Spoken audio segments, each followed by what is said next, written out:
So one thing about medieval knights is they absolutely love to swing their chivalrous codes around at any opportunity. However, at the beginning of the 100 Years' War, there comes an embarrassing moment of premature knightulation as the English and French lined up for battle. Before a pitched battle or military campaign, it was common for squires to be raised to the rank of knight to motivate them to fight well in the battle to come, inspire others as they're fighting alongside knights, and they also were more likely to be captured than killed, as knights fetched higher ransom money. In 1339, King Edward III of England launched a military campaign into France, where he and the King of France, Philip VI, agreed to do a pitched battle, with the English choosing the location, and they set up in an extremely defensive position, with their longbows on their flanks and 3 battles of infantry in the centre. They were positioned on a slope and had a forest to protect their flanks, as well as digging huge ditches in front of their longbowmen, because as the old medieval saying went, if you make ditches, you get bitches. And it also protected them from cavalry charges, and it funneled the French into their centre to create a huge meat grinder.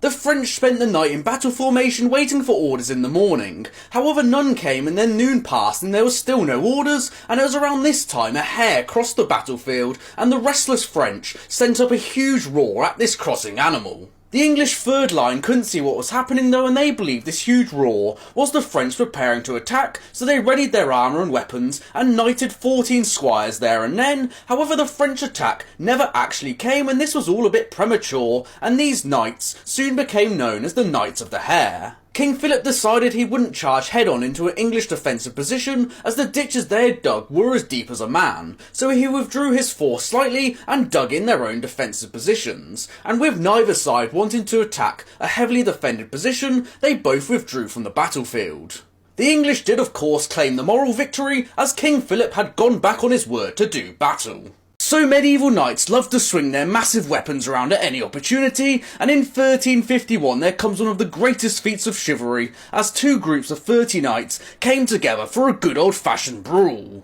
The Combat of the 30, as it came to be known, stemmed from the Breton Wars of Succession, a sub-episode of the 100 Years' War where 2 rival houses staked it out for the Duchy of Brittany, the House of Montfort, supported by the English, and the House of Blois, supported by the French. It began when the Breton knight Jean de Beaumenor challenged the English or German knight Robert Bembera to a duel in single combat. However, Bembera didn't really want to, as it would have been rash and wouldn't have resulted in any personal gain or honour for the two, as it would have just been a personal feud. Instead, Bembera suggested that the two gather 30 knights each and meet on a field with no obstacles to test their skills in combat, and as it would have been such a tremendous feat in arms, they would gain great honour, and it would have been talked about like the legendary tales of old, and the challenge was happily accepted. The knights heard mass before arming themselves with swords, shields, daggers, axes and spears before the signal was given, where the knights went at each other like furious rabbits, with great displays of gallantry on both sides, and after a few hours 4 French lay dead and 2 on the English side.